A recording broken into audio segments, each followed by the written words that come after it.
Ito na ang mga tinatawag na rider in the sky. So bali, kinuha ko yung mga yan. 4 na rider para sa biyahe ko sa malayong lugar. Sila yung mag-guide sa amin kung saan kami dadaan kasi sila yung nakakaalam ng way at saka at the same time iwas traffic na rin kasi patatabihin nila yung mga sasakyan na nakakaabala sa traffic. So maigi nang markila tayo ng mga ganitong rider para mas safe din ang biyahe natin, di ba? Ayan, no, mga batikan yan, magagaling sa motor yan.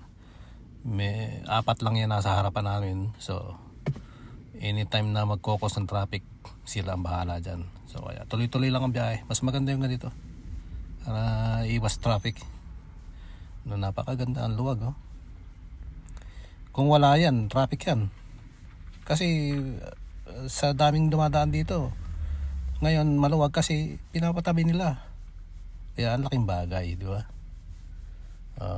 Para sa mga mahilig magbiyahe yan, umarkila kayo ng mga rider. Yan ang mag-guide sa inyo. Oh, titindi yan. Mga batikan yan. Tingnan mo yung nasa harap na kotse, oh.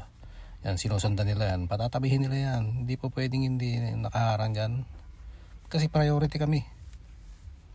Ayan, oh. Ayan ang matindi kapag mayroon kang inarkilan na ride.